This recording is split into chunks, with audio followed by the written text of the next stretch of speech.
প্রথমে জগন্নাথ মহাপ্রভুর দর্শন করে সুনাবেশ দর্শন করে তারপরে মা সুভদ্রা দেবীଙ୍କର সুনাবেଶ ଦର୍ଶନ জয় জগন্নাথ ସୁନାବେଶ ଦର୍ଶନ କରି ବଡ଼ ଠାକୁରଙ୍କ ରଥ ପାର୍ଶ୍ୱ ଦେଇ ବଡ଼ ଦାଣ୍ଡକୁ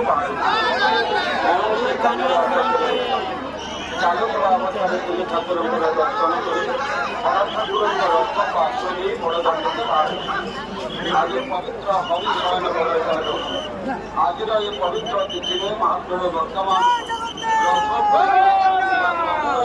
ସୁନାବେଶ ବା ବଡ଼ଚଢ଼ା ବେଶରେ ଦର୍ଶନ ପ୍ରଦାନ କରୁଛନ୍ତି।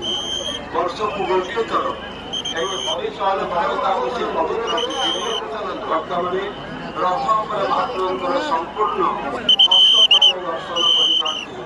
ଜଗନ୍ନାଥ ମହାପ୍ରଭୁ ଶଙ୍ଖଚକ୍ର ଧାରଣ କରିଛନ୍ତି।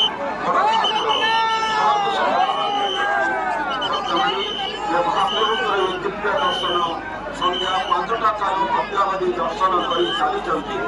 ଆଜି ପବିତ୍ର ହରିଶୟନ ବଡ଼ ଏକାଦଶୀ ମହାପ୍ରଭୁଙ୍କର ବହୁ ନୀତି ରହିଛି ଅନୁଷ୍ଠିତ ହେବା ପାଇଁ ସନ୍ଧ୍ୟା ଧୂପ ସରିଛି, ମହାଦୀପ ବନ୍ଦାପନା ସରିଛି।